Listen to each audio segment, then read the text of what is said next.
मैं किचन में डैनियल का फेवरेट सूप धीमी आंच पर पका रही थी। मिट्टी के बर्तन में हर्ब्स के साथ ब्लैक चिकन उबल रहा था और उसकी खुशबू पूरे घर में फैली हुई थी। सबसे अच्छे इंग्रेडिएंट्स चुनकर मैंने उसे पूरे 3 घंटे तक प्यार से पकाया था। तभी मेन डोर पर चाबी घूमने की आवाज सुनाई दी। मेरे चेहरे पर हल्की मुस्कान आ गई। मुझे लगा डैनियल ऑफिस से लौट आया है। मैंने जल्दी से अपने हाथ पोंछे और उसे वेलकम करने के लिए मुड़ी, लेकिन अगले ही पल मेरी मुस्कान चेहरे पर ही जम गई। डैनियल घर के अंदर आ चुका था, लेकिन आज उसके चेहरे पर वही अपनापन नहीं था। उसकी आंखों में अजीब सा ठंडापन और सख्ती थी, जैसा मैंने पहले कभी नहीं देखा था। और उसके पीछे खड़ी थी एक जवान लड़की। हैवी मेकअप, महंगे कपड़े और चेहरे पर बेहिसाब आत्मविश्वास। वो थी अवा, डैनियल की असिस्टेंट। मैं कुछ समझ पाती उससे पहले ही डैनियल सीधे लिविंग रूम में गया और डॉक्यूमेंट्स का एक मोटा बंडल कॉफी टेबल पर पटक दिया। धड़ाम! उस आवाज ने जैसे पूरे घर की खामोशी तोड़ दी। फिर उसने मेरी तरफ देखा। उसकी आंखों में न प्यार था, न पछतावा, सिर्फ बेरुखी। लेना, इस पर साइन करो। उसकी आवाज बर्फ की तरह ठंडी थी। मैंने टेबल पर पड़े पेपर्स की तरफ देखा। ऊपर बड़े बड़े अक्षरों में लिखा था, डिवोर्स अग्रीमेंट। एक पल के लिए ऐसा लगा जैसे किसी ने मेरे सीने में छुरा घोंप दिया हो। साइन करो और इस घर से निकल जाओ, डैनियल ने बेरहमी से कहा। ये घर मेरा है और मेरे पैसों में से एक पैसा भी मिलने का सपना मत देखना। मैंने उसकी बात सुनी, फिर धीरे से उस लड़की की तरफ देखा जो उसके साथ आई थी।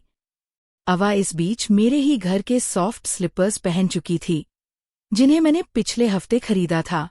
वो मेरे फेवरेट काउच पर बैठी थी, मेरी पसंदीदा कुशन से टिककर। उसके चेहरे पर जीत की मुस्कान थी। वो आराम से अपने हल्के से उभरे हुए प्रेग्नेंट बेली पर हाथ फेर रही थी, मानो मुझे अपनी जीत का सबूत दिखा रही हो। लेना, उसने मीठी आवाज में कहा, पिछले कुछ साल तुमने डैनियल का बहुत अच्छा ख्याल रखा। उसके लिए थैंक यू। उसके शब्द शहद जैसे मीठे थे, लेकिन मेरे कानों में जहर की तरह उतर रहे थे। अब से डैनियल और ये घर, दोनों मुझे संभालने दो। मैं सामने बैठे उन दोनों लोगों को देखती रही। एक वो आदमी जिससे मैंने 5 साल तक बेइंतहा प्यार किया था, जिसके लिए हर दिन खाना बनाया, जिसके कपड़े धोए, जिसकी हर जरूरत का ख्याल रखा। और दूसरी वो औरत जो उसके बच्चे की मां बनने वाली थी। आज दोनों मेरे ही घर में बैठे थे और मुझे बाहर निकालने की बातें कर रहे थे। दिल ऐसा दर्द कर रहा था जैसे किसी ने उसे मुट्ठी में कसकर पकड़ लिया हो। सांस लेना तक मुश्किल हो रहा था, लेकिन मैं न रोई, न चिल्लाई। 5 साल की शादी में मैं अपना सब कुछ दे चुकी थी, और बदले में मुझे मिला था ये विश्वासघात। मैंने गहरी सांस ली और सीने में उठ रहे दर्द को दबा दिया। फिर शांत चेहरे के साथ अपना फोन उठाया। कॉन्टैक्ट स्क्रॉल करते हुए मैं एक नाम पर जाकर रुकी, लैंडलॉर्ड। मेरे होठों पर हल्की मुस्कान आ गई। मैंने तुरंत कॉल लगा दी। कुछ सेकंड्स बाद दूसरी तरफ से एक परिचित और स्नेह भरी आवाज सुनाई दी।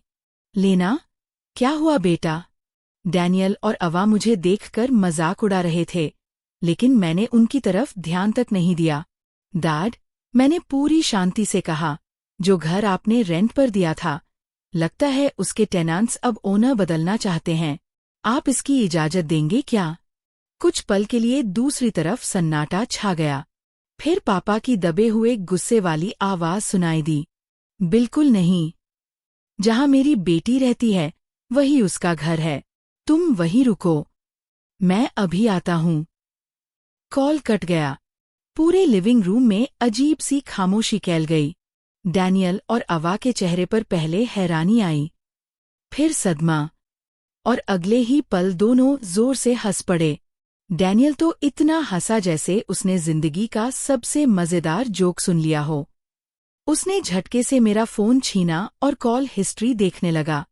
जैसे ही उसकी नजर लैंडलॉर्ड नाम पर पड़ी, उसकी हंसी और तेज हो गई। लेना, क्या तुम सच में पागल हो गई हो?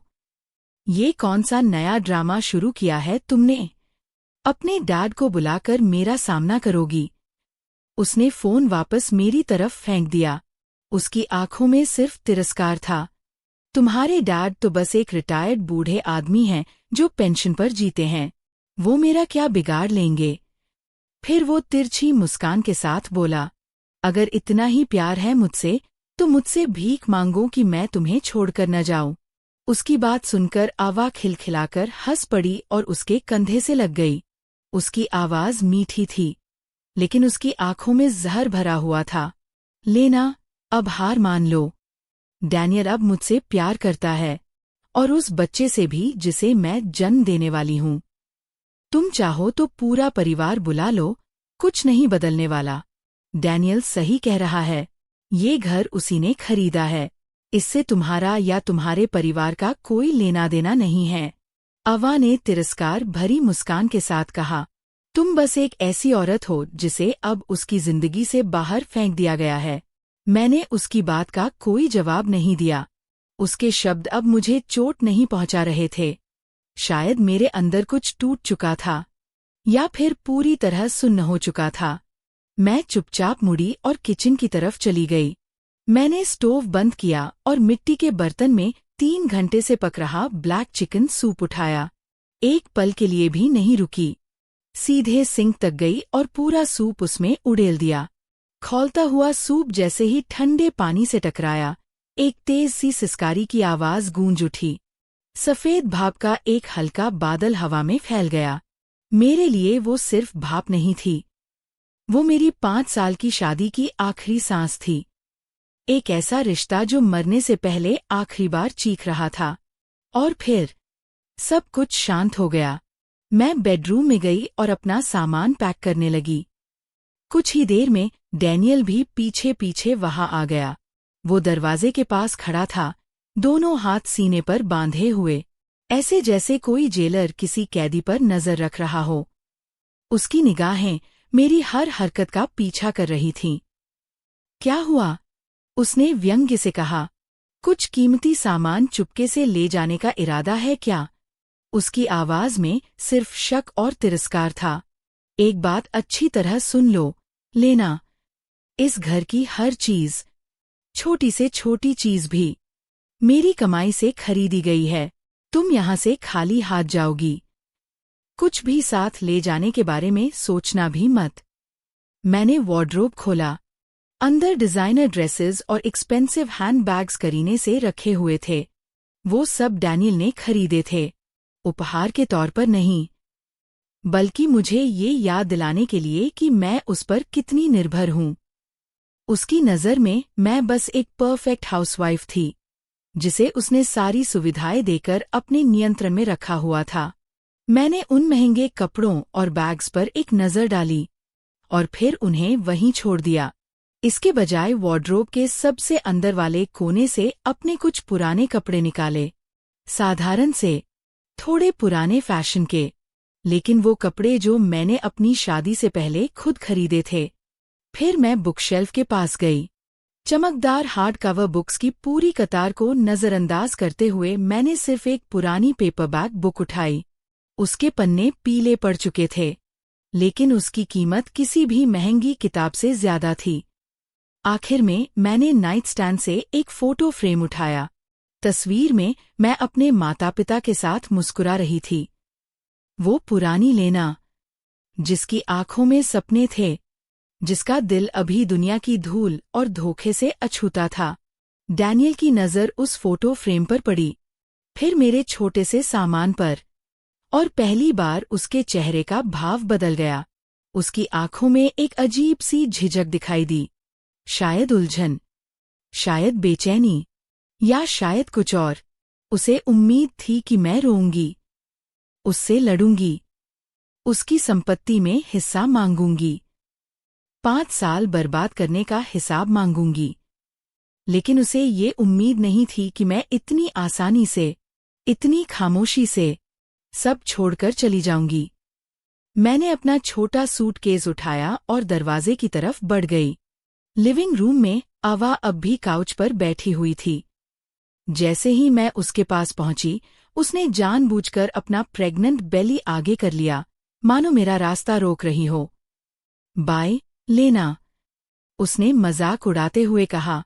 तुम्हें बाहर तक छोड़ने की जरूरत नहीं समझती। फिर उसने नीचे अपने पैरों की तरफ देखा।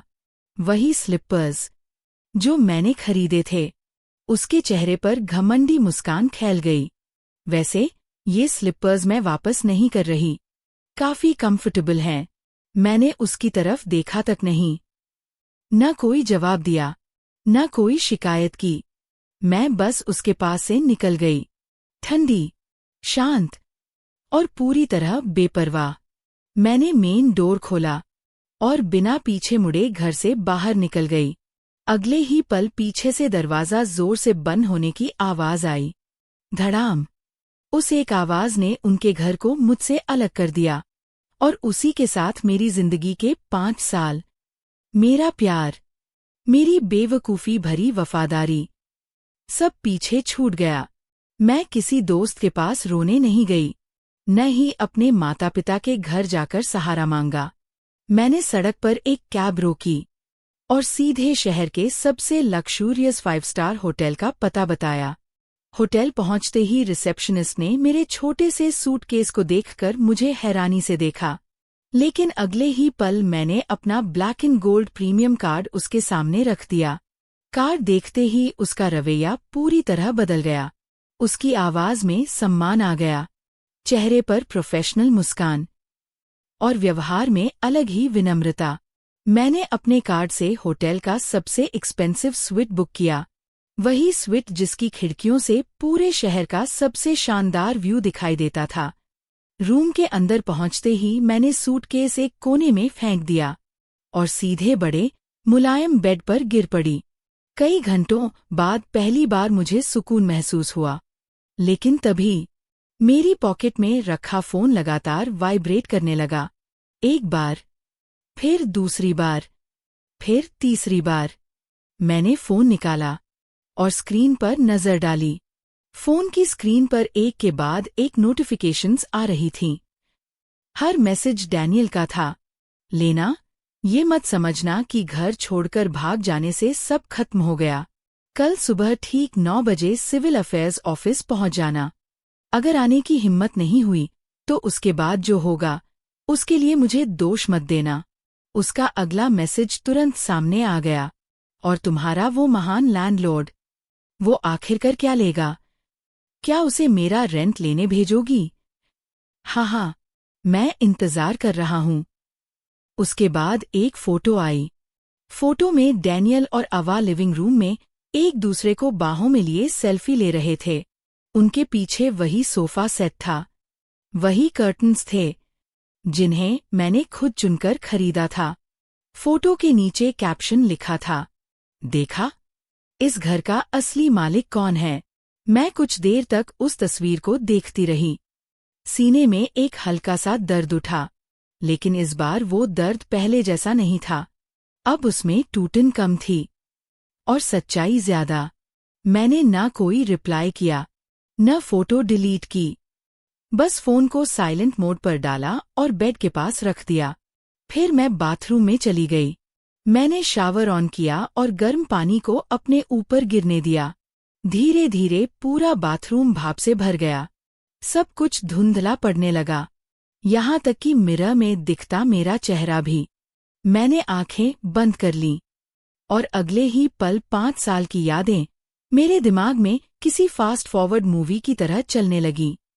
कॉलेज के दिन, हमारी पहली मुलाकात, पहला प्यार, वो वादे जो हमेशा साथ निभाने के लिए किए गए थे। फिर वो दिन जब मैंने पापा की नाराजगी के बावजूद डैनियल से शादी करने का फैसला लिया। अपना करियर छोड़ा, अपने सपने छोड़े और खुद को उसकी सफलता के पीछे खड़ी एक अदृश्य औरत बना दिया। मैंने उसकी हर लड़ाई में उसका साथ दिया, हर मुश्किल में उसके साथ खड़ी रही। और बदले में मुझे क्या मिला? वही आदमी आज दूसरी औरत को मेरे घर लेकर आया था। गर्म पानी मेरे सिर से होकर चेहरे पर बह रहा था और मुझे समझ नहीं आ रहा था कि जो मेरे गालों पर बह रहा है वो सिर्फ पानी है या आंसू। रो लो, लेना, मैंने खुद से कहा। बस आज की रात रो लो, क्योंकि कल सुबह जब सूरज निकलेगा तो पुरानी लेना हमेशा के लिए खत्म हो चुकी होगी। पता नहीं मैं कितनी देर तक वहीं खड़ी रही। जब पानी ठंडा होने लगा तब मैंने शावर बंद कर दिया, एक टॉवल अपने चारों तरफ लपेटी और फुल लेंथ मिरर के सामने जाकर खड़ी हो गई। मिरर में एक थकी हुई और टूटी हुई औरत दिखाई दे रही थी। आंखें लाल थीं, चेहरा सूजा हुआ था, लेकिन उन आंखों में कुछ और भी था, कुछ ऐसा जो पहले नहीं था। एक ठंडी दृढ़ता, एक सख्त आत्मविश्वास, जैसे आग में तपकर निकला हुआ इस्पात। मैंने अपनी ही आंखों में देखते हुए साफ और मजबूत आवाज में कहा, लेना, आज से तुम सिर्फ अपने लिए जियोगी। मैंने फोन उठाया और पापा को मैसेज भेजा, डैड, मैं ठीक हूँ, मैं होटल में रुक गई हूँ, कल हम उसी प्लान के अनुसार आगे बढ़ेंगे। मैसेज भेजने के कुछ ही सेकंड्स बाद रिप्लाई आ गया, चिंता मत करो बेटा, अगर आसमान भी टूटकर गिर पड़े तो भी मैं उसे तुम्हारे ऊपर नहीं गिरने दूंगा। आराम से सो जाओ, कल मैं तुम्हारे साथ हुए हर अन्याय का जवाब दूंगा। मैसेज पढ़ते ही मेरे दिल का आखिरी डर भी खत्म हो गया। कई महीनों बाद उस रात मुझे गहरी नींद आई। उधर शहर के दूसरे कोने में डैनियल और अवा अपनी जीत का जश्न मना रहे थे। उसी घर में जो कभी मेरा हुआ करता था। डैनियल ने रेड वाइन की एक बॉटल खोली, वही बॉटल जो मैंने पिछले महीने उसकी प्रमोशन की खुशी में गिफ्ट की थी।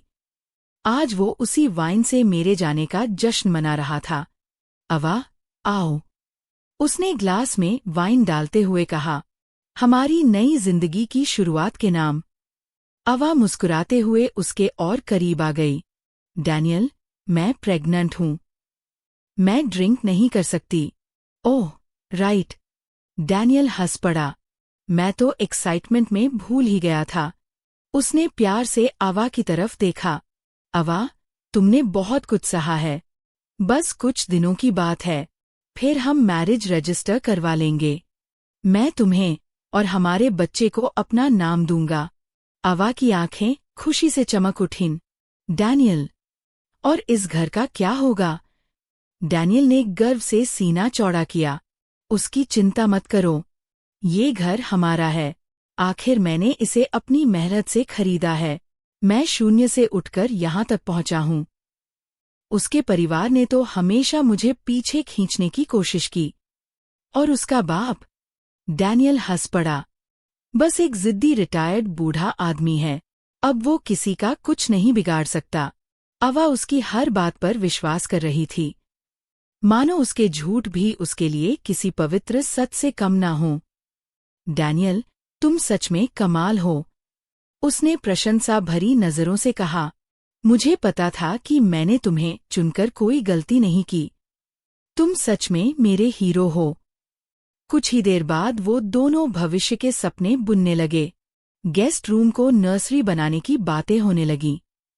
सबसे महंगा क्रिब खरीदने की योजना बनने लगी।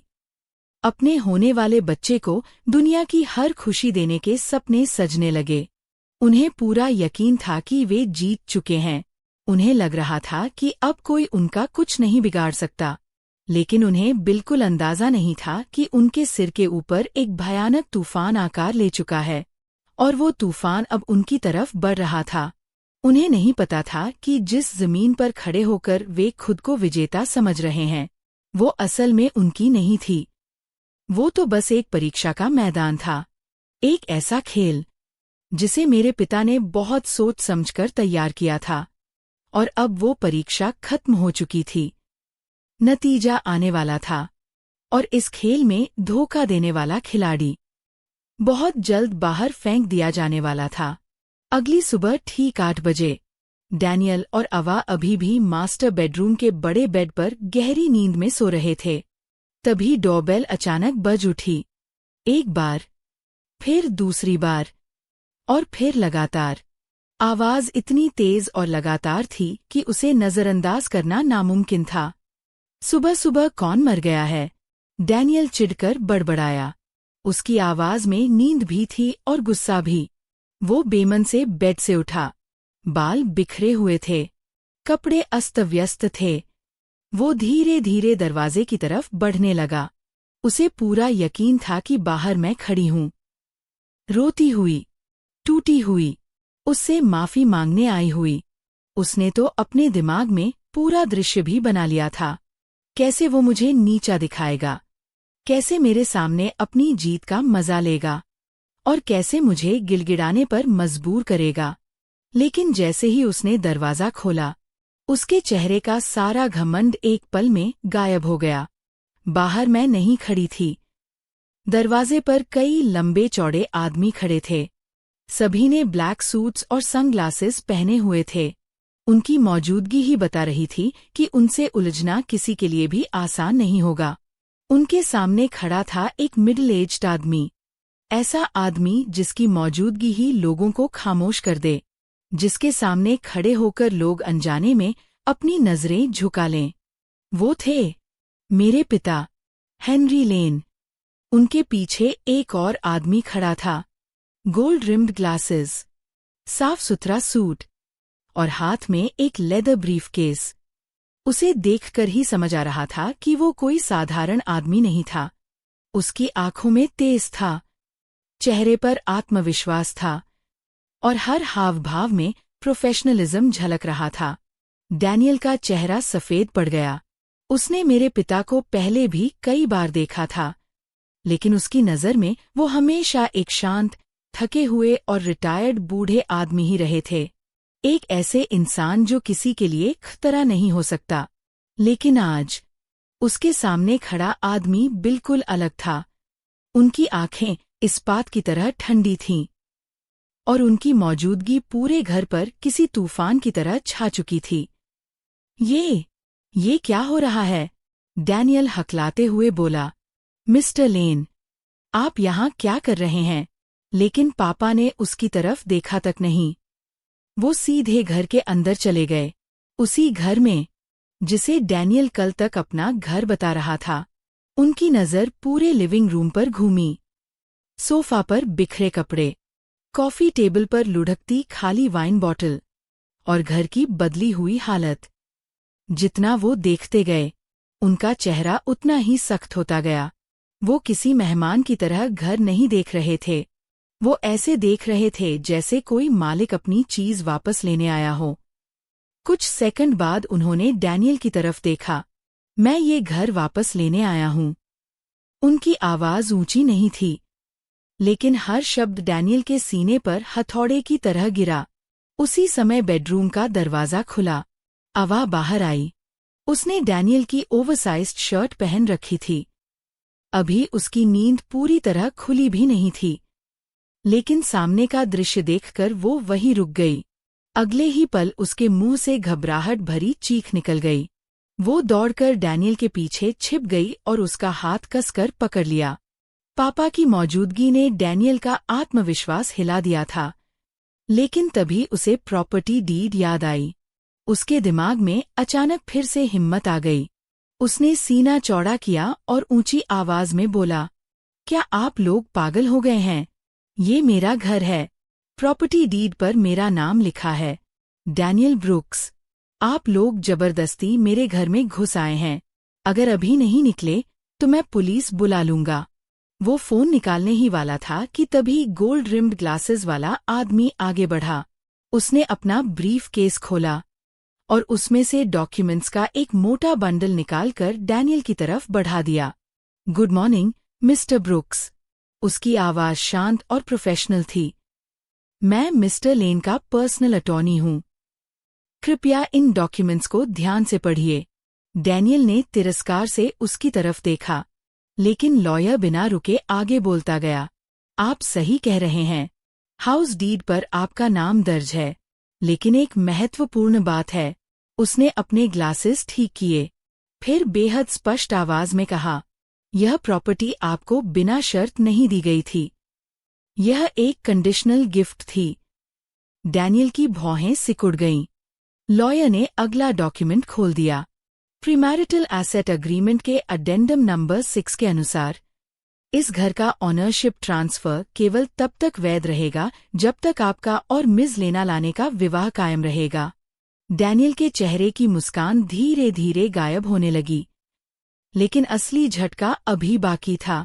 लॉयर ने अगला पन्ना पलटा। यदि विवाह समाप्त होता है और तलाक के लिए पति को दोषी पाया जाता है, तो प्रॉपर्टी ट्रांसफर स्वतः रद्द हो जाएगा। ऐसी स्थिति में ये घर अपने मूल मालिक को वापस चला जाएगा, यानी मेरे क्लाइंट मिस्टर हेनरी लेन को। पूरे घर में सन्नाटा छा गया। फिर लॉयर ने अंतिम वार किया। हमारे पास ऐसे पुख्ता सबूत मौजूद हैं जो साबित करते हैं कि आपने विवाह के दौरान अडल्ट्री की है और डिवोर्स की शुरुआत भी आपकी तरफ से की गई है। इसलिए कानून और अग्रीमेंट दोनों के अनुसार ये घर अब आपका नहीं रहा। डैनियल को ऐसा लगा जैसे उसके ऊपर बिजली गिर गई हो। उसका पूरा शरीर जड़ हो गया। उसने झपट कर डॉक्यूमेंट्स अपने हाथ में ले लिए। घबराई हुई आंखों से वो हर पन्ना पढ़ने लगा और फिर उसकी नज़र एक परिचित सिग्नेचर पर जाकर रुक गई। वो उसका अपना सिग्नेचर था, सालों पहले किया गया। उसके हाथ कांपने लगे। अब उसे सब याद आने लगा था। शादी से पहले पापा ने उसे कुछ डॉक्यूमेंट्स साइन करने के लिए दिए थे, लेकिन उस समय वो इतना खुश था कि उसने उन्हें ठीक से पढ़ा तक नहीं। उसे लगा था कि वो बस एक सामान्य प्रीनप्शियल अग्रीमेंट है, जैसा लोग अक्सर साइन करते हैं। उसे क्या पता था कि उन्हीं पेपर्स के अंदर उसके लिए एक ऐसा जाल बिछा हुआ है जो एक दिन उसे पूरी तरह निगल जाएगा। नहीं, डैनियल अचानक चीख पड़ा। ये झूठ है। ये डॉक्यूमेंट्स नकली हैं। तुम लोगों ने इन्हें फोर्ज किया है। उसकी आवाज में अब घमंड नहीं था, सिर्फ डर था, घबराहट थी और हार का एहसास था। पापा हल्के से हंसे, लेकिन वो हंसी खुशी की नहीं थी। वो तिरस्कार भरी हंसी थी, ऐसी हंसी जो किसी मूर्ख इंसान पर आती है जो अपनी औकात कभी समझ ही नहीं पाया। फिर उन्होंने धीरे से अपना हाथ उठाया और पीछे खड़े ब्लैक सूट्स वाले आदमियों की तरफ इशारा किया। उनकी आवाज पहले की तरह शांत थी, लेकिन इस बार उसमें अंतिम फैसला छिपा था। तुम्हारे पास 30 मिनट हैं। इन दोनों का जो भी सामान यहाँ है, सब बाहर फेंक दो। पापा ने शांत लेकिन निर्णायक आवाज में आदेश दिया। बस फिर क्या था? डैनियल पूरी तरह बिखर गया। वो ऐसे तिलमिला उठा जैसे कोई घायल जानवर आखिरी बार छूटने की कोशिश कर रहा हो। गुस्से में उसने लॉयर के हाथ से लिए हुए डॉक्यूमेंट्स फाड़ डाले। कागज के टुकड़े पूरे फ्लोर पर बिखर गए, मानो सफेद बर्फ गिर रही हो। मैं कहीं नहीं जाने वाला, वो चीखा। ये मेरा घर है, मुझे यहाँ से कोई नहीं निकाल सकता। उसकी आवाज डर और गुस्से से कांप रही थी। घबराहट में उसने अपना फोन निकाला। हाथ इतने कांप रहे थे कि नंबर डायल करना भी मुश्किल हो रहा था। Hello, police. मैं कंप्लेंट दर्ज कराना चाहता हूँ। कुछ लोग मेरे घर में घुस आए हैं। ये लोग मेरी प्रॉपर्टी छीनने की कोशिश कर रहे हैं। जी हाँ, बिल्कुल यही हो रहा है। लेकिन उसके सामने खड़ा लॉयर जरा भी परेशान नहीं हुआ। वो पूरी शांति से डैनियल का तमाशा देखता रहा। फिर उसने अपना ब्रीफ केस खोला और उसमें से एक और डॉक्यूमेंट बाहर निकाला। इस बार वो कोर्ट का इमरजेंसी एनफोर्समेंट ऑर्डर था, ऑफिशियल स्टैम्प के साथ, कानूनी रूप से पूरी तरह वैध। स्पष्ट था कि पापा ने डैनियल की हर संभावित हरकत का पहले ही अंदाजा लगा लिया था। हर डॉक्यूमेंट, हर प्रक्रिया, हर कानूनी कदम, सब पहले से तैयार था। कुछ ही मिनटों बाद 2 पुलिस ऑफिसर्स वहां पहुंच गए। उन्हें देखते ही डैनियल ऐसे दौड़ा जैसे डूबते हुए आदमी को सहारा मिल गया हो।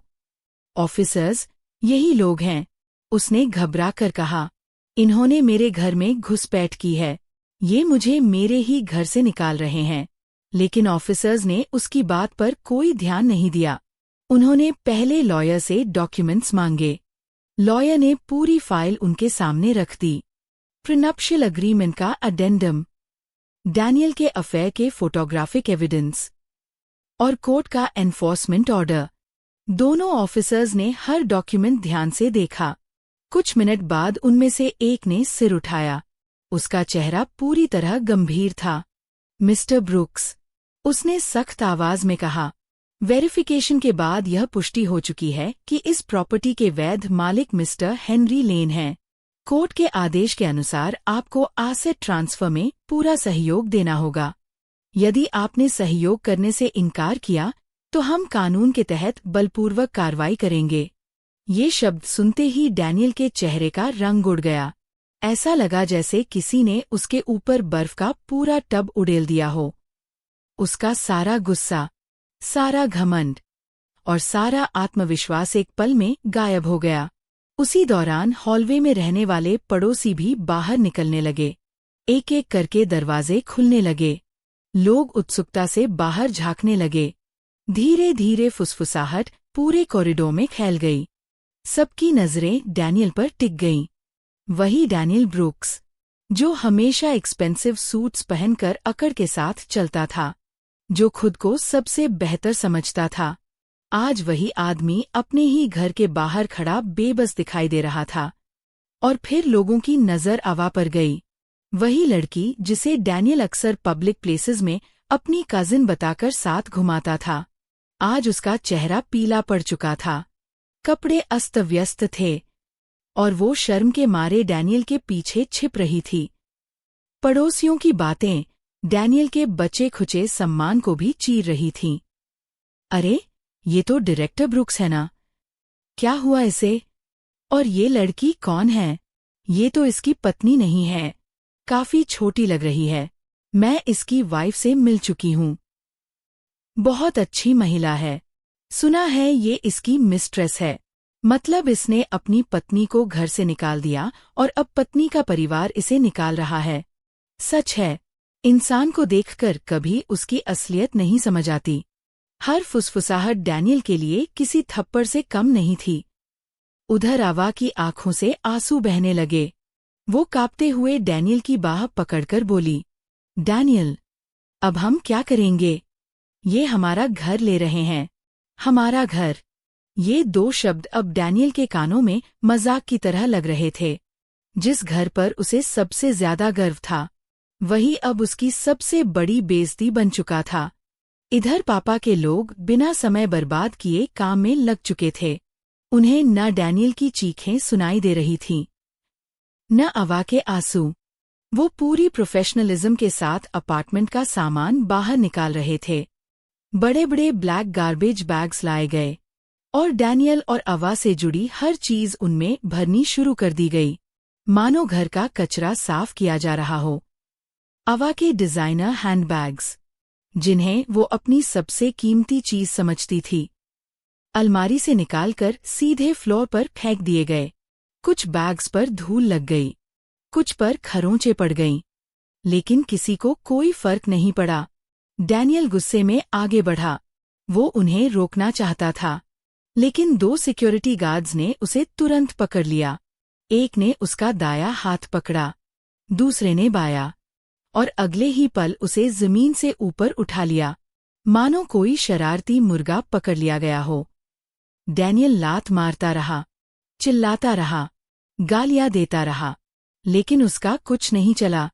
वो सिर्फ बेबस होकर देख सकता था, कैसे उसकी बनाई हुई झूठी दुनिया एक एक करके उसके सामने बिखर रही थी। ठीक 30 मिनट बाद डैनियल, अवा और उनके कुछ बचे खुचे बैग्स अपार्टमेंट बिल्डिंग के बाहर खड़े थे। उधर पापा पहले ही नया लॉक सिस्टम इंस्टॉल करवाने का आदेश दे चुके थे। Fingerprint access, passcode security, iris scan verification, triple encryption. अब उस घर में बिना अनुमति कोई कदम भी नहीं रख सकता था। और सबसे अहम बात, अब उस घर का डैनियल और अवा से कोई संबंध नहीं बचा था। उसी समय सड़क के दूसरी तरफ से एक इंजन की गूंज सुनाई दी। सबकी नजर उधर मुड़ गई। एक लक्जरी स्पोर्ट्स कार सड़क पर दिखाई दी। वो धीरे धीरे आगे बढ़ी। और फिर बिल्कुल उनके सामने आकर शानदार अंदाज में रुक गई। कार की विंडो धीरे धीरे नीचे हुई। अंदर मैं बैठी थी। मेरे चेहरे पर ओवरसाइज्ड सनग्लासेस थे, जिन्होंने मेरी आधी शक्ल और मेरे सारे जज्बात छिपा रखे थे। मैंने शीशे के पीछे से उन दोनों को देखा, बिखरे हुए, थके हुए और पूरी तरह टूटे हुए। कुछ घंटे पहले जो खुद को इस घर का मालिक समझ रहे थे, आज वो सड़क पर खड़े बेघर लोगों जैसे लग रहे थे। मेरे होठों पर धीरे धीरे एक हल्की मुस्कान उभरी, ठंडी, शांत और जीत की मुस्कान। डैनियल, आवाह। मैंने दोनों का नाम साफ और ठंडी आवाज में पुकारा। मेरी आवाज सुनते ही दोनों ने एक साथ सिर उठाकर मेरी तरफ देखा। जैसे ही उनकी नजर मुझ पर पड़ी, उनके चेहरे के भाव बदल गए। पहले हैरानी, फिर अविश्वास और उसके बाद नफरत। मैंने धीरे से अपने सनग्लासेस उतारे और बिना पलक झपकाए उनकी आंखों में देखा। ओह हाँ, मैंने बिल्कुल शांत लहजे में कहा, एक बात बताना तो मैं भूल ही गई थी। मैंने कार के डैशबोर्ड पर हल्के से उंगलियां रखीं। ये कार भी मेरे डैड का ही गिफ्ट है। मेरी बात सुनते ही डैनियल की आंखें गुस्से से लाल हो गईं। उसने पहले मेरी तरफ देखा, फिर कार की तरफ और फिर दोबारा मेरी तरफ। उसका चेहरा गुस्से से विकृत हो चुका था। ऐसा लग रहा था मानो वो मुझे अपनी नजरों से ही जला देना चाहता हो। लेना, वो पागलों की तरह चिल्लाया, तुमने मुझे फंसाया है। अगले ही पल वो मेरी कार की तरफ झपटा, लेकिन सिक्योरिटी गार्ड्स पहले से तैयार थे। उन्होंने उसे तुरंत पकड़ लिया। डैनियल छूटने की कोशिश करता रहा, चिल्लाता रहा, लेकिन उसका संघर्ष अब बेकार था। मैंने उसकी तरफ दोबारा देखने की भी जरूरत नहीं समझी। मैंने सिर्फ शोफर की तरफ देखा। ड्राइव। मेरी आवाज पहले की तरह शांत थी। अगले ही पल स्पोर्ट्स कार आगे बढ़ गई। धीरे धीरे डैनियल और अवा पीछे छूटते चले गए। रियरव्यू मिरर में उनकी परछाइयां छोटी होती गईं और फिर कुछ ही देर में वो सिर्फ दो धुंधले से साए बनकर रह गए। पैसेंजर सीट पर बैठे पापा ने मेरी तरफ पानी की एक बोतल बढ़ाई। अब कैसा लग रहा है, बेटा? उन्होंने नरम आवाज में पूछा। मैंने कुछ पल सोचा, फिर हल्का सा सिर हिलाया। पहले ना में, फिर हाँ में। डैड, मैंने खिड़की के बाहर देखते हुए कहा, ये सिर्फ शुरुआत है। और सच यही था। घर वापस लेना सिर्फ वो चीज हासिल करना था जो पहले से मेरी थी। लेकिन डैनियल ने मुझे जो दर्द दिया था, जो अपमान दिया था, जो विश्वासघात दिया था, उसका हिसाब अभी बाकी था और मैं उससे हर आंसू का जवाब लूंगी। 100 गुना, 1000 गुना। उसी दिन डैनियल और अवा के पास रहने के लिए कोई जगह नहीं बची। मजबूरी में उन्हें एक सस्ते और जर्जर मोटल में कमरा लेना पड़ा। वहां की दीवारों में नमी थी। कमरे में सीलन की बदबू फैली हुई थी। बेड शीट्स पीली पड़ चुकी थीं। ब्लैंकेट चिपचिपा और गंदा था। रूम में घुसते ही आवा का चेहरा उतर गया। उसे उल्टी जैसा महसूस होने लगा और अगले ही पल वो रोने लगी। डैनियल, हम यहाँ नहीं रह सकते। कृपया कोई दूसरा होटल ढूंढो। डैनियल खुद पहले से तनाव में था। उसने सोचा कि सेविंग्स का इस्तेमाल करके किसी अच्छे होटल में रूम बुक कर लेगा। लेकिन जैसे ही उसने बैंकिंग ऐप खोला, उसके पैरों तले जमीन खिसक गई। कोर्ट ऑर्डर के कारण उनका जॉइंट अकाउंट फ्रीज हो चुका था। उसने घबराकर अपना पर्सनल अकाउंट चेक किया। वहां भी लगभग कुछ नहीं बचा था। पिछले कई महीनों से आवा को खुश करने के लिए उसने महंगे गिफ्ट्स, शॉपिंग और लग्जरी लाइफ पर बेहिसाब पैसे उड़ाए थे। अब उसकी कीमत सामने थी। पहली बार डैनियल को सचमुच डर महसूस हुआ। उसने तुरंत मुझे कॉल करना शुरू कर दिया, एक के बाद एक, बार बार। फिर मैसेजेस आने लगे। शुरुआत में हर मैसेज गालियों से भरा हुआ था। वो बुरा शब्द लिख रहा था जो उसके दिमाग में आ सकता था। लेकिन मैंने एक भी मैसेज नहीं पढ़ा, न कोई रिप्लाई दिया, न कोई कॉल उठाया। जब गुस्से से भी कुछ हासिल नहीं हुआ, तो उसका लहजा बदल गया। अब मैसेजेस में विनती थी, माफी थी, बेबसी थी। वो पुराने दिनों की बातें याद दिलाने लगा। हमारी कॉलेज लव स्टोरी, हमारी शादी, हमारे सपने। वो बार बार कह रहा था कि उससे गलती हो गई, कि आवा सिर्फ एक मोमेंट ऑफ वीकनेस थी, कि वो मुझसे प्यार करता है। मैंने उसके कुछ मैसेजेस पढ़े और फिर फोन साइड में रख दिया। मेरे अंदर अब कुछ भी महसूस नहीं हुआ, न गुस्सा, न दुख, न प्यार, सिर्फ थकान। मैंने उसी वक्त डैनियल और अवा दोनों को हर जगह ब्लॉक कर दिया। फोन, सोशल मीडिया, ईमेल, हर जगह। और उसके बाद आखिरकार खामोशी लौट आई। वो खामोशी जिसका मैं इतने समय से इंतजार कर रही थी। कई दिनों बाद दुनिया फिर से शांत महसूस होने लगी। मैं वापस अपने घर लौट आई, उस घर में जिसे मुझसे छीनने की कोशिश की गई थी। मैंने एक प्रोफेशनल क्लीनिंग कंपनी बुलवाई। उन्होंने पूरे घर की गहराई से सफाई की, टूथब्रश से लेकर बाथ टॉवल्स तक, बेडशीट से लेकर पिलो कवर्स तक। हर वो चीज फेंक दी गई जिसे डैनियल या अवा ने कभी इस्तेमाल किया था। कुछ घंटों बाद पूरा घर फिर से नया लगने लगा। हवा में फ्रेश लेमन की हल्की खुशबू थी। सब कुछ साफ, शांत और पवित्र महसूस हो रहा था, मानो उन दोनों का कोई अस्तित्व कभी यहाँ था ही नहीं। शाम को पापा मेरे साथ काउच पर बैठे थे। उनका चेहरा शांत था, लेकिन आंखों में गंभीरता साफ दिखाई दे रही थी। लेना, उन्होंने कहा, उन्हें घर से निकालना सिर्फ पहला कदम था। अब आगे क्या करना चाहती हो? मैंने उनकी तरफ देखा, उस इंसान की तरफ जिसने इस दुनिया में सबसे ज्यादा मुझसे प्यार किया। शुरू से ही पापा डैनियल की असलियत समझ गए थे, इसीलिए उन्होंने उस रेंटल हाउस टेस्ट की योजना बनाई थी। लेकिन उस समय मैं प्यार में इतनी अंधी थी कि उनकी बात समझ ही नहीं पाई। अब हालात बदल चुके थे।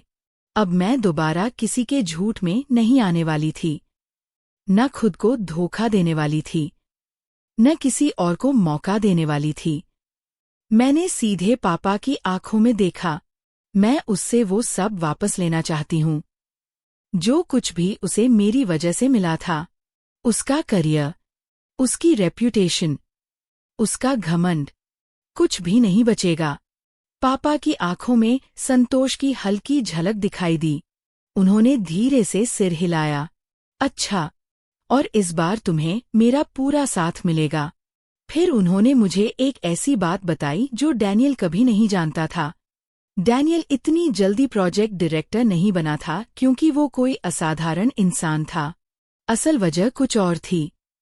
कंपनी का सबसे बड़ा प्रोजेक्ट था, ईस्ट लाइट सिटी, और उस प्रोजेक्ट का सबसे बड़ा इन्वेस्टर था पापा का पुराना दोस्त, मिस्टर झंग। दरअसल डैनियल की कंपनी को मिस्टर झंग से मिलवाने वाले भी पापा ही थे। इतना ही नहीं, उन्होंने मिस्टर झंग से खास तौर पर कहा था कि डैनियल को थोड़ा एक्स्ट्रा सपोर्ट दिया जाए। लेकिन डैनियल हमेशा की तरह घमंडी था।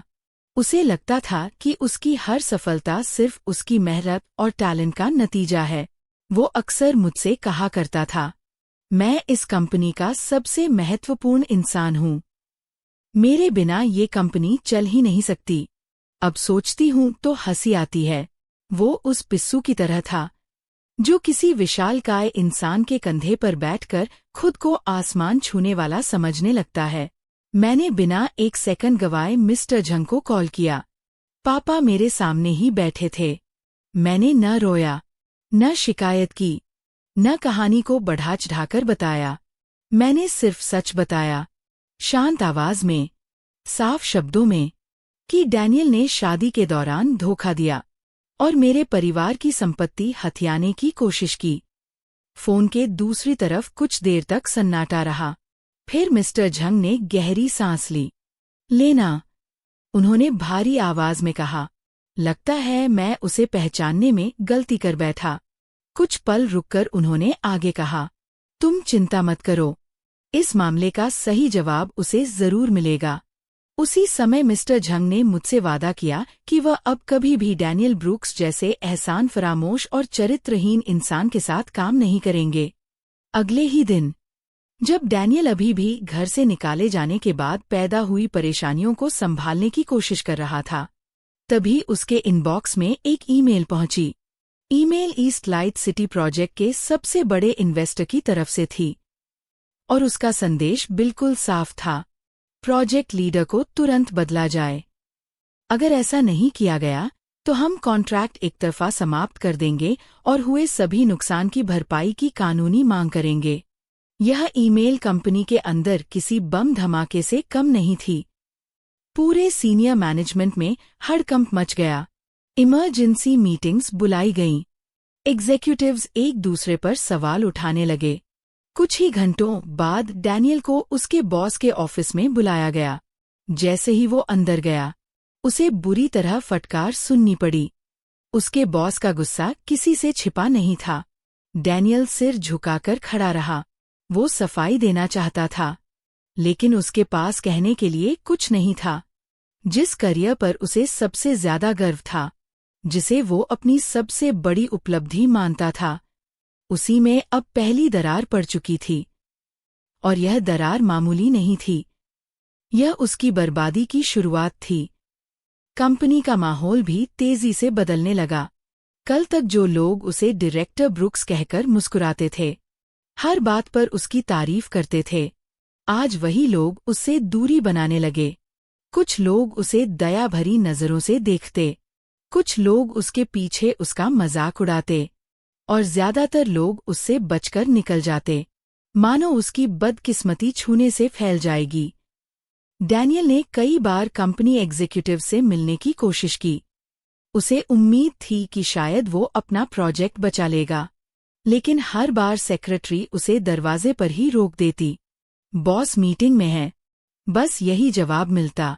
वो प्रोजेक्ट टीम के पास गया, सोचा कि मिलकर कोई सल्यूशन निकाला जाए, लेकिन अचानक सबके पास कोई ना कोई बहाना था।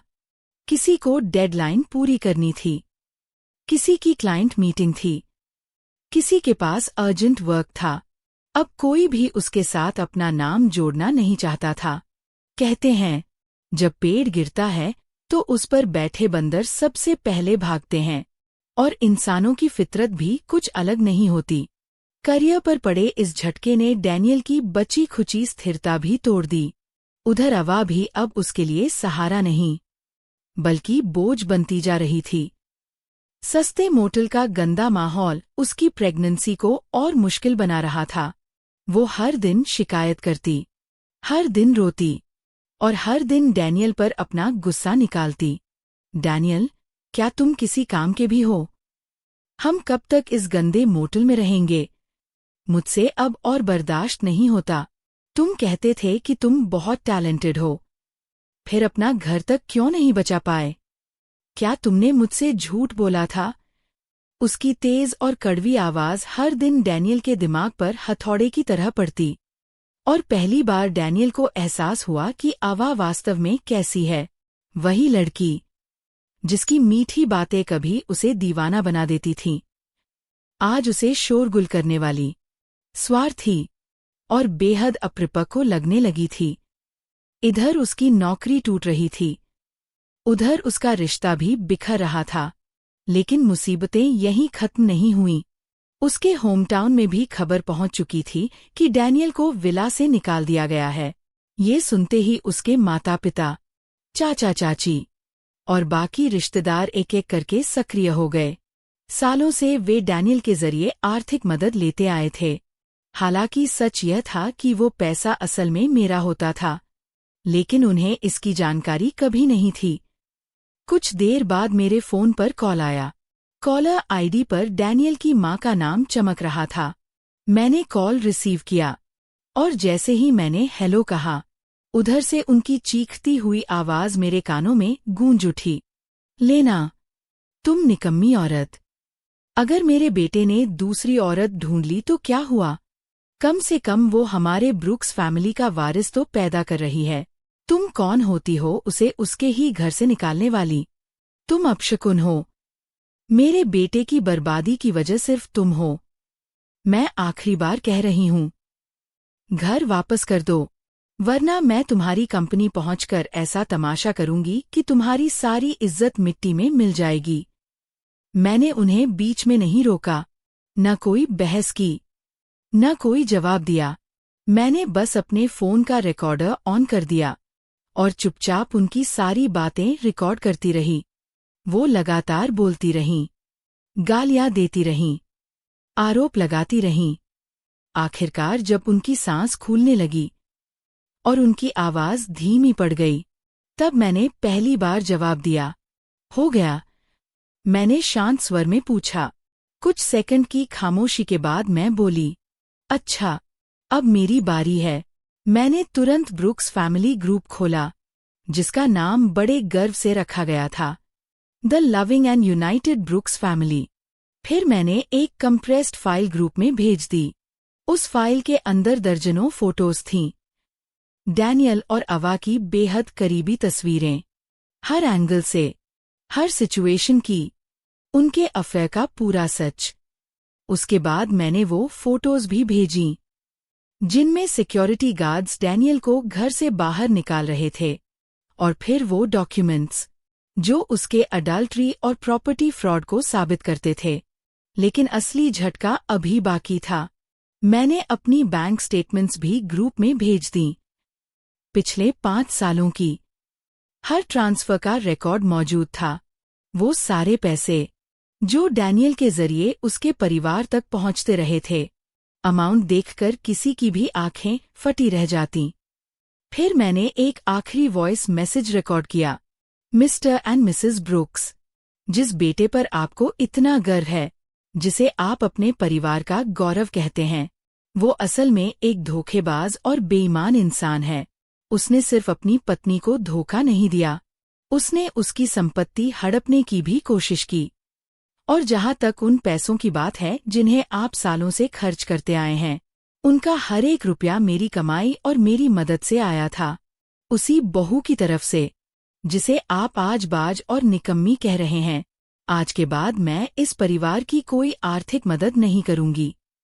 अगर आपको अपने भविष्य की चिंता है, तो कृपया अपने महान बेटे डैनियल से मदद मांगिए। वॉइस मैसेज भेजते ही मैंने ग्रुप छोड़ दिया। मुझे पहले से अंदाजा था कि अब वहां क्या होने वाला है।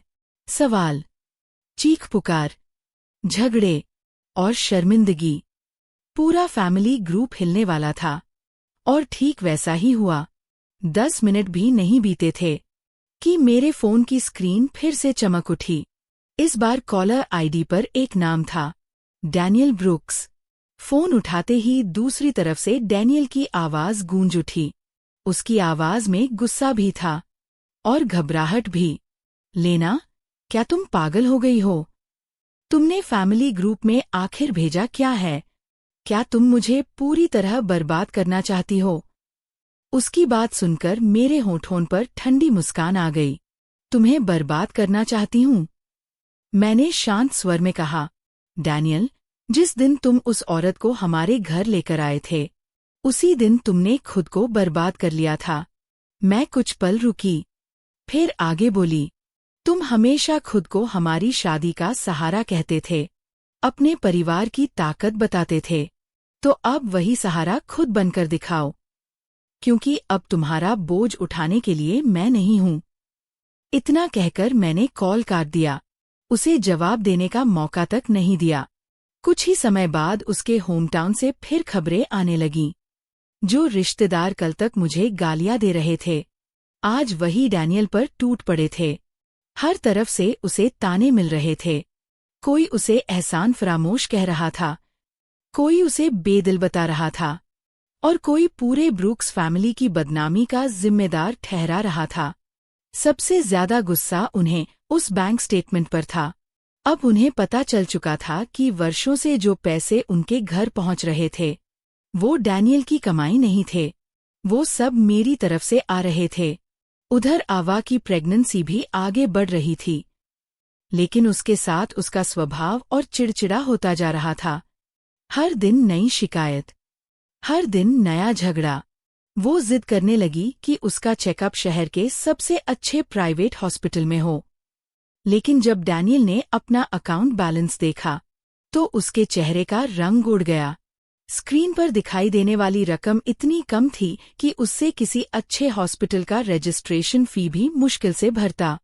पैसों की कमी, नौकरी का तनाव और अवा की लगातार शिकायतें धीरे धीरे उनके रिश्ते को खा रही थीं। आखिरकार एक दिन सब फट पड़ा।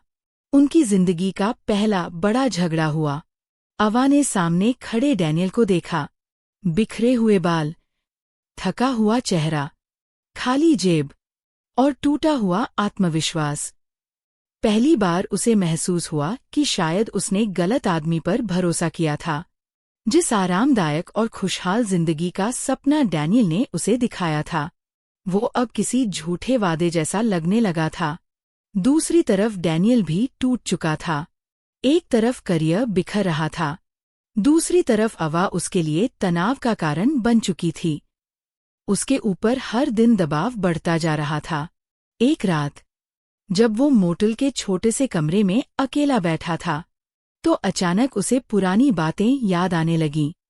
वो साफ सुथरा घर जहां लौटते ही सुकून मिलता था, मेरे हाथ का बना हुआ खाना, धीमी आंच पर पकता हुआ सूप और हर मुश्किल में बिना शिकायत उसके साथ खड़ी रहने वाली मैं।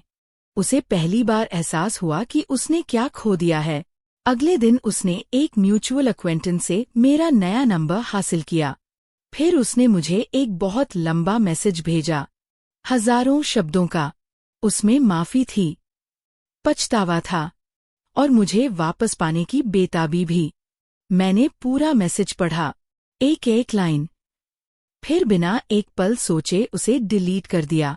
मगरमच्छ के आंसू मुझे कभी प्रभावित नहीं कर सकते थे, और जो पछतावा सही समय निकल जाने के बाद आता है, उसकी कीमत कूड़े से भी कम होती है। कुछ समय पहले तक मुझे लगता था कि उसका करियर हिला देना और उसके परिवार के सामने उसकी सच्चाई उजागर कर देना ही काफी होगा। लेकिन मैं गलत थी। मैंने उसकी समझदारी को ज्यादा आंका था और उसकी बेशर्मी को कम।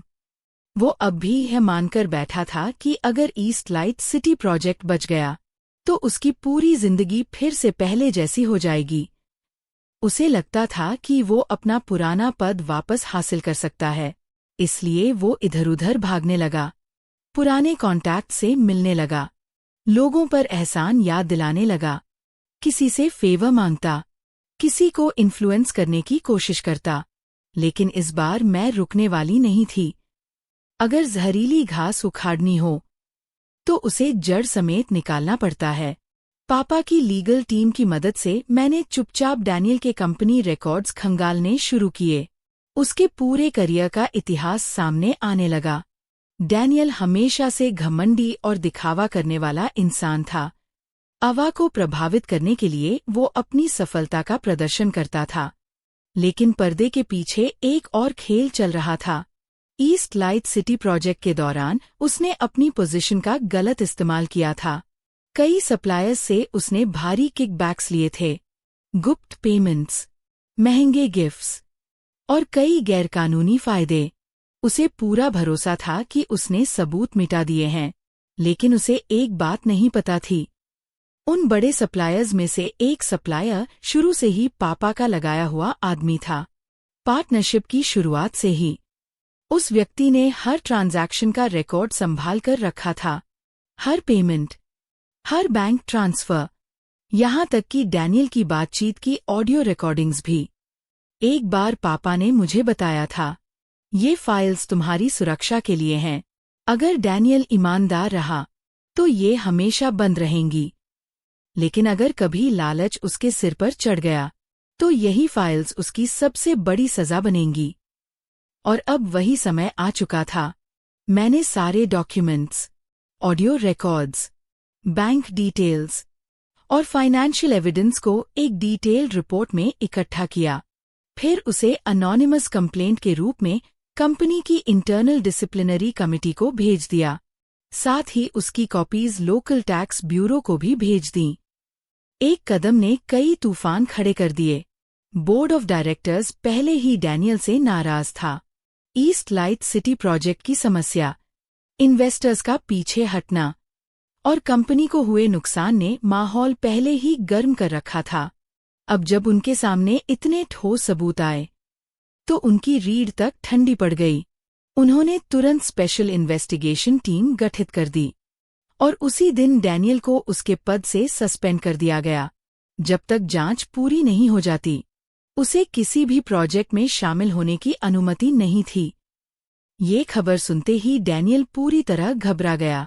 वो पागलों की तरह लोगों को फोन करने लगा, पुराने दोस्तों को कॉल किया, पुराने फेवर याद दिलाए, मदद मांगी, लेकिन एक एक करके सबने उससे दूरी बना ली। किसी ने कॉल नहीं उठाया, किसी ने मैसेज सीन करके छोड़ दिया और किसी के पास अचानक बहुत जरूरी काम आ गया। कल तक जो लोग उसे भाई कहकर गले लगाते थे, उसकी तारीफों के पुल बांधते थे, आज वही लोग उसे ऐसे नजरअंदाज कर रहे थे मानो वो कोई खतरनाक बीमारी हो। और डैनियल पहली बार समझ रहा था कि जब किस्मत साथ छोड़ देती है तो सबसे पहले लोग ही दूर चले जाते हैं। अब जाकर डैनियल को पूरी तरह समझ आया कि जिस चीज पर उसे सबसे ज्यादा घमंड था वो कभी उसकी अपनी थी ही नहीं। उसकी पहचान, उसका रुतबा, उसकी इज्जत, यहाँ तक कि उसके आसपास मौजूद ज्यादातर रिश्ते भी असल में सिर्फ इसलिए थे क्योंकि लोग उसे लेना का पति जानते थे। जिस दिन वह पहचान उससे छिन गई, उसी दिन उसकी असली हैसियत भी सामने आ गई। और सच्चाई ये थी कि उसके पास कुछ भी नहीं बचा था। कुछ ही समय बाद इन्वेस्टिगेशन पूरी हो गई। रिपोर्ट में जो सामने आया उसने सबको चौंका दिया। कंपनी फंड्स का गबन, ब्राइबरी, टैक्स इवेजन और कई फाइनेंशियल इरेगुलरिटीज। रकम इतनी बड़ी थी कि अगर सारे आरोप साबित हो जाते तो डैनियल को कई साल जेल में बिताने पड़ सकते थे। कंपनी अपनी रेप्यूटेशन बचाना चाहती थी, इसलिए उसने बिना देर किए पूरा मामला पुलिस को सौंप दिया। जिस दिन पुलिस उसे गिरफ्तार करने पहुंची, उस दिन डैनियल एक जर्जर मोटल के कमरे में आवा के साथ बुरी तरह झगड़ रहा था। दोनों इस बात पर लड़ रहे थे कि बाकी बचे खर्चों का भुगतान कौन करेगा। बहस इतनी बढ़ गई थी कि दोनों एक दूसरे पर चिल्ला रहे थे। तभी दरवाजा खुला और कुछ ही मिनटों बाद ठंडी हैंडकफ्स डैनियल की कलाइयों में बंद हो चुकी थीं। उस पल डैनियल की आंखों से जैसे सारी रोशनी गायब हो गई। उसका घमंड, उसकी महत्वाकांक्षा, उसका आत्मविश्वास, सब कुछ एक ही झटके में बिखर गया। वह खड़ा तो था, लेकिन अंदर से पूरी तरह टूट चुका था। अवा एक कोने में खड़ी यह सब देख रही थी। उसके पैरों से जैसे ताकत निकल गई। वह धीरे धीरे फर्श पर बैठ गई। उसने डैनियल को पुलिस के साथ जाते देखा। उसी वक्त उसके पेट में बच्चा हिला और पहली बार उसे सचमुच डर महसूस हुआ। ऐसा डर जो हड्डियों तक उतर जाता है। जिस बच्चे को वह कभी अपनी सबसे बड़ी ताकत समझती थी, आज वही उसे अपनी जिंदगी का सबसे भारी बोझ लगने लगा। डैनियल के क्रिमिनल डिटेंशन में जाने के बाद आवा का आखिरी सहारा भी खत्म हो गया। अब उसके पास न पैसा था, न सुरक्षा और न ही कोई भविष्य की गारंटी। लेकिन उसने अपनी गलतियों को स्वीकार करने के बजाय अपनी सारी नफरत मेरी तरफ मोड़ दी। कुछ दिनों बाद उसे मेरे नए ऑफिस का पता चल गया। वह लॉबी में मेरा इंतजार करने लगी। उस दिन मैं एक मीटिंग खत्म करके बाहर निकली तो मैंने उसे वहीं खड़ा देखा। उसका पेट अब साफ दिखाई दे रहा था, चेहरा पीला पड़ चुका था, होंठ सूखे और फटे हुए थे। जिस खूबसूरती पर उसे कभी इतना घमंड था, उसकी जगह अब सिर्फ थकान और बर्बादी दिखाई दे रही थी। जैसे ही उसने मुझे देखा, वह मेरी तरफ भागी। उसकी आंखों से आंसू बह रहे थे। लेना, प्लीज, डैनियल पर दया करो, वह रोते हुए बोली। उसने मेरा हाथ पकड़ने की कोशिश की, लेकिन मेरे बॉडीगार्ड ने तुरंत उसे रोक दिया। वह वहीं खड़ी रोती रही। उसकी आवाज भर्रा चुकी थी। गलती मेरी थी, सच में मेरी थी। उसने मुझसे कहा था कि वह तुमसे प्यार नहीं करता। उसने कहा था कि वह मुझसे शादी करेगा, हमारे बच्चे को एक परिवार देगा। मैंने कभी नहीं सोचा था कि सब कुछ इस तरह खत्म होगा। ये बच्चा बिना पिता के बड़ा होगा। प्लीज लेना, मेरे बच्चे पर रहम करो, हमें एक मौका दे दो। उसकी एक्टिंग काफी प्रभावशाली थी। आंसू, सिसकियां, कांपती हुई आवाज। आसपास खड़े लोग भी उसकी तरफ देखने लगे, लेकिन मुझे उस पर जरा भी तरस नहीं आया। मैंने नीचे झुककर उसकी तरफ देखा और ठंडी आवाज में कहा, एक मौका, अवा, जब तुम मेरे स्लिपर्स पहनकर मेरे सोफा पर बैठी थीं और अपने पेट में पल रहे बच्चे को जीत की ट्रॉफी की तरह दिखा रही थीं, तब क्या तुमने मेरे मौके के बारे में सोचा था? वह चुप हो गई। मैंने आगे कहा, जब तुम और डैनियल मुझे मेरे ही घर से कचरे की तरह बाहर निकाल रहे थे, तब क्या तुमने मेरी जिंदगी के बारे में सोचा था? हर सवाल उसके चेहरे पर एक तमाचे की तरह पड़ा। उसकी सिसकियां धीरे धीरे रुक गईं। चेहरा सफेद पड़ गया। उसे समझ आ गया कि सहानुभूति से कुछ हासिल नहीं होने वाला। अचानक वह खड़ी हो गई और गुस्से में चिल्लाने लगी, लेना, तुम बहुत क्रूर औरत हो। तुम्हें इसकी सजा मिलेगी। तुमने हमें बर्बाद कर दिया। वह मेरी तरफ उंगली दिखाकर लगातार आरोप लगाने लगी। शायद उसे लगा था कि पब्लिक सिंपैथी उसके पक्ष में आ जाएगी, लेकिन मेरे चेहरे का भाव तक नहीं बदला। मैंने शांतिपूर्वक अपना फोन निकाला, एक ऑडियो रिकॉर्डिंग खोली और प्ले बटन दबा दिया। अगले ही पल हवा में डैनियल की आवाज गूंज उठी। वह रिकॉर्डिंग उस कॉल की थी जो उसने घर से निकाले जाने के बाद किसी दूसरे नंबर से की थी। स्पीकर से उसकी जहरीली आवाज साफ सुनाई दे रही थी, लेना, तुम्हें लगता है मुझे घर से निकालकर तुम जीत गई? इतनी खुश मत हो। अवा और उसका बच्चा तो सिर्फ बहाने हैं। जैसे ही मैं वापस खड़ा हो जाऊंगा, सबसे पहले मैं उसी को छोड़ दूंगा। दुनिया में लड़कियों की कमी नहीं है। मुझसे बेहतर दिखने वाली लड़कियां लाइन में खड़ी हैं। रिकॉर्डिंग आगे चलती रही। और तुम बस इंतजार करो। मैं तुम्हें इस दिन के लिए पूरी जिंदगी पछताने पर मजबूर कर दूंगा। चारों तरफ सन्नाटा छा गया। डैनियल की हर बात बिल्कुल साफ सुनाई दे रही थी। अवा का चेहरा कागज की तरह सफेद पड़ गया। ऐसा लग रहा था मानो उसके शरीर से सारा खून निकल गया हो। उसकी नजरें फोन पर टिक गईं और उसका पूरा शरीर कांपने लगा। मैंने रिकॉर्डिंग बंद कर दी, फिर उसके करीब जाकर धीमी आवाज में कहा, अब समझ आया, तुम उसका सच्चा प्यार नहीं थी, नहीं उसकी कोई ड्रीम गर्ल। तुम सिर्फ उसके खेल की एक और मोहरा थीं। मैं कुछ पल रुकी, फिर हल्की मुस्कान के साथ बोली, बस फर्क इतना था कि इस बार तुम दोनों ने गलत खेल खेला और गलत बोर्ड चुन लिया। इतना कहकर मैं मुड़ी और बिना पीछे देखे वहां से चली गई। मेरे पीछे सिर्फ अवा के रोने की आवाज रह गई, टूटी हुई, बिखरी हुई और पूरी तरह निराश। कुछ दिनों बाद म्यूचुअल एक्वेंटेंसेस से पता चला कि अवा इस सदमे को संभाल नहीं पाई। उसकी मेंटल कंडीशन बुरी तरह बिगड़ गई थी। हेल्थ भी लगातार खराब हो रही थी। आखिरकार उसने चुपचाप अपना सामान पैक किया और अपने होम टाउन वापस चली गई। अमीर आदमी से शादी करके लग्जरी लाइफ जीने का उसका सपना उसके पैरों के पास टूटे हुए कांच की तरह बिखर चुका था। उधर डैनियल का कोर्ट हियरिंग डेट भी नजदीक आ रहा था और ठीक हियरिंग से कुछ दिन पहले उसके लॉयर ने मेरी लीगल टीम को एक रिक्वेस्ट भेजी। डैनियल मुझसे मिलना चाहता था। आखिरी बार मैंने उसकी रिक्वेस्ट स्वीकार कर ली। मैं जानना चाहती थी कि अब उसके पास कहने के लिए आखिर बचा ही क्या था। जब मैं डिटेंशन सेंटर पहुंची तो हमें एक मोटी ग्लास वॉल के दोनों तरफ बैठाया गया।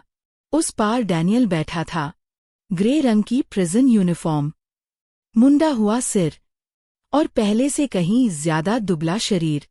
उसे देखकर यकीन करना मुश्किल था कि यही वही आदमी है जो कभी खुद को दुनिया का सबसे सफल इंसान समझता था। उसकी पुरानी अकड़, उसका आत्मविश्वास, उसका घमंड, सब कुछ गायब हो चुका था। सिर्फ कुछ ही दिनों में वह 10 साल बूढ़ा लगने लगा था। उसने अपने सामने रखा फोन उठाया। जैसे ही उसकी नजर मुझ पर पड़ी, उसकी बेरंग आंखों में लाल नसें उभर आईं। उसके होंठ कांपने लगे। लेना, उसने भर्राई हुई आवाज में कहा, मैं गलत था। मैं सच में गलत था। प्लीज, मुझे एक मौका और दे दो। हमारे 5 सालों के रिश्ते की खातिर मुझे बचा लो, लेना। उसकी आवाज में बेबसी साफ झलक रही थी। फिर वह लगातार बोलता चला गया। हमारी पहली मुलाकात, कॉलेज के दिन, हमारी लव स्टोरी, शादी के बाद के पल। वो हर छोटी बड़ी बात याद दिलाने लगा। वह हमारे अतीत के टूटे हुए टुकड़ों को जोड़कर मुझमें फिर से भावनाएं जगाना चाहता था। लेकिन अब उन यादों का मुझ पर कोई असर नहीं था। मैं चुपचाप बैठी रही, ऐसे सुनती रही, मानो वह किसी और की कहानी सुना रहा हो। आखिरकार उसकी बातें खत्म हुईं। उसकी आवाज सूख चुकी थी और उसकी आंखें मुझमें उम्मीद तलाश रही थीं। तभी मैंने धीरे से रिसीवर उठाया। डैनियल, मैंने शांत स्वर में कहा, क्या तुमने कभी सच में मुझसे प्यार किया था? सवाल सुनते ही वह ठिठक गया। उसकी नजरें झुक गईं। वह मेरी आंखों में नहीं देख पाया। कुछ पल की चुप्पी के बाद उसने मजबूरी में सिर हिलाया। हाँ, मैं तुमसे प्यार करता था। उसका जवाब सुनकर मैं खुद को रोक नहीं पाई। मैं हंस पड़ी। इतना हंसी कि मेरी आंखों में आंसू आ गए। लेकिन वो खुशी की हंसी नहीं थी। वो किसी भ्रम के पूरी तरह टूट जाने की हंसी थी। डैनियल, मैंने धीमे स्वर में कहा, तुम सच में कभी नहीं बदलोगे। आज भी तुम झूठ बोल रहे हो। मेरी आवाज शांत थी, लेकिन हर शब्द बर्फ की तरह ठंडा था। तुमने कभी मुझसे प्यार नहीं किया। तुमने मेरे परिवार के नाम से प्यार किया। उस ताकत से प्यार किया जो तुम्हें मेरे साथ मिलने वाली थी। तुमने उस सहारे से प्यार किया जो बिना किसी शर्त के तुम्हें मिलता रहा। तुम्हें अच्छा लगता था कि कोई तुम्हारे लिए सब कुछ कर रहा है। तुम्हें अच्छा लगता था कि किसी और के कंधों पर चढ़कर तुम ऊंचाई हासिल कर रहे हो। मैं कुछ पल रुकी, फिर उसकी आंखों में देखते हुए बोली, तुमने पूरी जिंदगी सिर्फ एक इंसान से प्यार किया है, और वो इंसान तुम खुद हो। एक ऐसा आदमी जिसे लालच और घमंड ने अंदर से खोखला कर दिया। मेरे शब्द उसके चेहरे पर साफ दिखाई देने लगे। उसकी आखिरी बची हुई झूठी परत भी टूट चुकी थी। उसका चेहरा पूरी तरह सफेद पड़ गया। मैंने गहरी सांस ली और आखिरी बार उससे कहा, हमारे बीच अब कुछ भी नहीं बचा है। जिस दिन तुम उस औरत को मेरे घर लेकर आए थे, उसी दिन सब खत्म हो गया था। मैं अपनी कुर्सी से उठ खड़ी हुई और उसे आखिरी बार देखा। अपनी सजा के दौरान खुद को बेहतर इंसान बनाने की कोशिश करना। एक एक्स-वाइफ के तौर पर यही मेरी आखिरी सलाह है। इतना कहकर मैंने फोन रख दिया और बिना पीछे देखे बाहर निकल गई। मेरे पीछे डैनियल की चीख गूंज उठी। वो मेरा नाम पुकार रहा था, रो रहा था, गिड़गिड़ा रहा था, लेकिन अब उसकी आवाज मेरे दिल तक पहुंच ही नहीं पा रही थी। जो इंसान कभी मेरी दुनिया हुआ करता था, आज वह मेरे लिए पूरी तरह अजनबी बन चुका था। कुछ ही समय बाद कोर्ट ने अपना फैसला सुना दिया।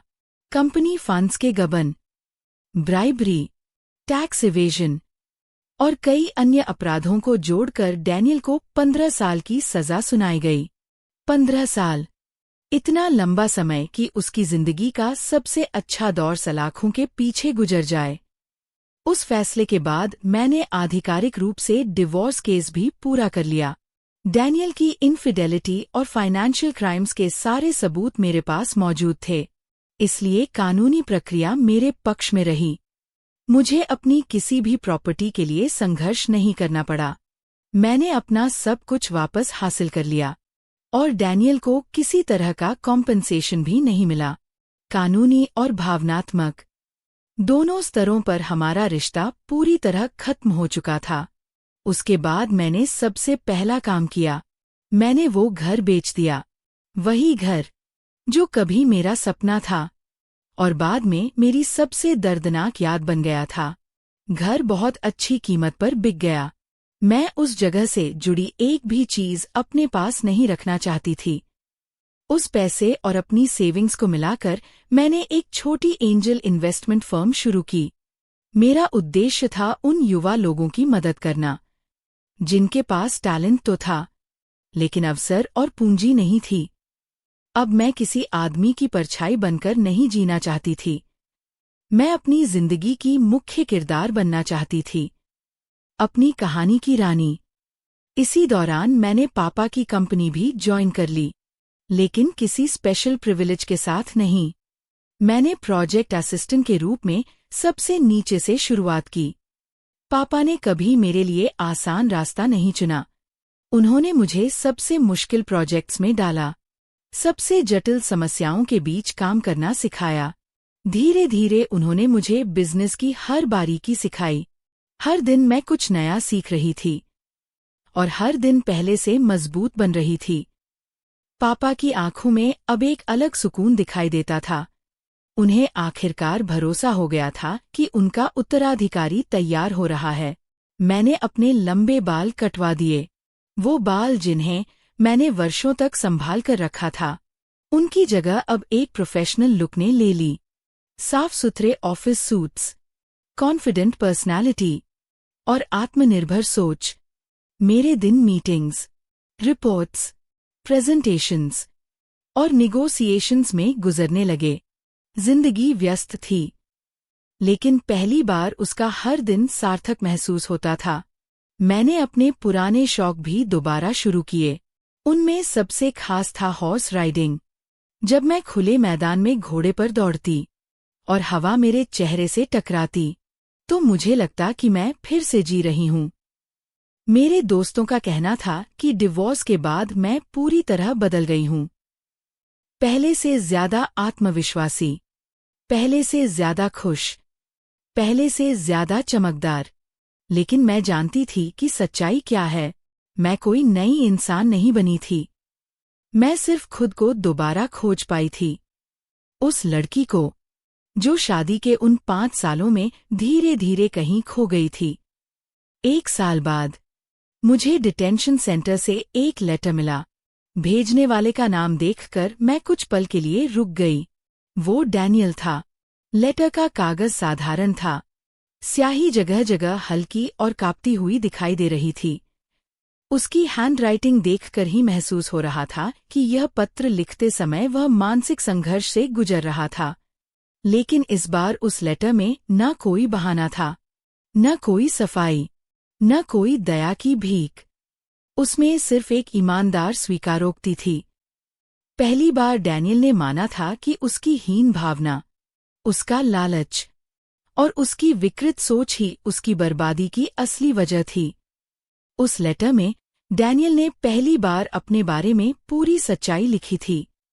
उसने स्वीकार किया कि शुरुआत में जो कुछ वह मेरे लिए महसूस करता था, वो प्यार नहीं था, वो ईर्ष्या थी, स्वार्थ था और एक बेहतर जिंदगी पाने का अवसर था।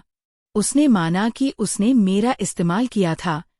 उसने लिखा कि जेल में बिताए गए पिछले 1 साल में शायद ही कोई ऐसी रात गुजरी हो जब उसे नींद आई हो। हर रात वह अपनी कोठरी की छत को घूरता रहता और बार बार उसकी आंखों के सामने मेरी यादें घूमती रहती। वो रातें जब मैं उसके साथ देर तक जागकर उसके कॉन्ट्रैक्ट्स तैयार करवाती थी। वो सुबहें जब मैं उसके लिए कॉफी बनाकर देती थी। वो देर रात के मील्स जो मैं उसके लिए तैयार करती थी। वो दिन जब वह बीमार पड़ जाता और मैं उसकी देखभाल में अपना सब कुछ भूल जाती। यहाँ तक कि जब उसके माता पिता शहर आते तो मैं उनकी सेवा अपने बच्चों की तरह करती थी। कई बार उससे भी ज्यादा।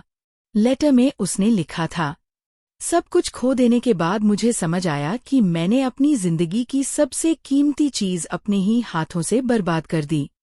उसके शब्दों में पहली बार दिखावा नहीं था, पहली बार बहाने नहीं थे, पहली बार सिर्फ पछतावा था। लेकिन वह पछतावा बहुत देर से आया था। लेटर के आखिरी हिस्से में उसने मुझसे माफी भी नहीं मांगी। उसने सिर्फ इतना लिखा, मैं उम्मीद करता हूं कि तुम हमेशा खुश रहो और तुम्हारी जिंदगी में फिर कभी मेरे जैसा इंसान न आए। मैंने पूरा लेटर शांत मन से पढ़ा। अंदर कोई तूफान नहीं उठा, कोई दर्द नहीं हुआ, कोई पुरानी याद भी नहीं जागी। सच तो ये था कि अब ये मायने ही नहीं रखता था कि मैं उसे माफ करती हूँ या नहीं, क्योंकि वह अध्याय बहुत पहले खत्म हो चुका था। मैंने उसे कोई जवाब नहीं भेजा। मैंने लेटर को वापस एनवलप में रखा, फिर उठकर ऑफिस के श्रेडर के पास गई और पूरा लेटर उसके अंदर डाल दिया। कुछ ही सेकंड में कागज पतली पतली पट्टियों में बदल गया। मैं चुपचाप उन टुकड़ों को नीचे गिरते हुए देखती रही। उनके साथ डैनियल का पछतावा भी बिखर रहा था और मुझे अपने सीने में एक अजीब सा हल्कापन महसूस हुआ। उस पल मुझे एहसास हुआ, अब उसकी जिंदगी, उसका दर्द, उसका पश्चाताप और उसका बदलाव, इनमें से किसी भी चीज का मुझसे कोई संबंध नहीं था। उसका पछतावा बहुत देर से आया था और उसकी कीमत बहुत कम थी। मैं हमेशा मानती थी कि सबसे बड़ा बदला किसी को दर्द देना नहीं होता। सबसे बड़ा बदला होता है उसकी दुनिया से पूरी तरह गायब हो जाना और उसे अपनी पूरी बेपरवाही दे देना। कुछ समय बाद एक खूबसूरत वीकेंड आफ्टरनून आया। मौसम शानदार था, आसमान साफ था और हल्की हवा पूरे गार्डन में बह रही थी। उस दिन मैंने अपनी प्राइवेट विला में एक छोटा सेलिब्रेशन रखा था। मेरी इन्वेस्टमेंट फर्म द्वारा फंड की गई एक कंपनी ने अपना पहला सक्सेसफुल आईपीओ पूरा किया था। यह हमारे लिए बहुत बड़ी उपलब्धि थी। गार्डन रंग बिरंगी सजावट से सजा हुआ था। धूप पेड़ों की पत्तियों के बीच से छनकर घास पर सुनहरी परछाइयां बना रही थी। दोस्त, परिवार, बिजनेस पार्टनर्स और कोलीग्स सब वहां मौजूद थे। हर तरफ हंसी और खुशियों का माहौल था। पापा भी वहां थे। उन्होंने उस दिन कोई महंगा सूट नहीं पहना था, बस एक साधारण ट्रैक सूट में थे, लेकिन उनके चेहरे पर जो गर्व था वो किसी भी सम्मान से बड़ा था। उन्होंने अपना ग्लास उठाया और सबके सामने मुस्कुराते हुए कहा, ये मेरी बेटी है, लेना, मेरी सक्सेसर और वो इंसान जिस पर मुझे सबसे ज्यादा गर्व है। उनकी बात खत्म होते ही पूरे गार्डन में तालियां गूंज उठीं। हर तरफ से कॉन्ग्रेचुलेशंस मिलने लगे। उस पल मैं मुस्कुरा रही थी, लेकिन मेरी आंखों में हल्की नमी भी थी, क्योंकि ये वही भरोसा था जिसे मैंने कभी खो दिया था और फिर मेहनत से वापस हासिल किया था। उसी भीड़ के बीच मेरी नज़र एक परिचित चेहरे पर पड़ी। रायन झंग, पापा के पुराने दोस्त मिस्टर झंग का बेटा, एक प्रतिभाशाली युवा आर्किटेक्ट। हमारी मुलाकात कुछ समय पहले एक रियल एस्टेट इन्वेस्टमेंट प्रोजेक्ट के दौरान हुई थी। वह हमेशा मेरी डिसीजन मेकिंग और बिजनेस इंस्टिंक्ट्स की तारीफ करता था। रायन हाथ में शैंपेन का ग्लास लिए मेरी तरफ बढ़ा। उसके चेहरे पर हमेशा की तरह शांत मुस्कान थी।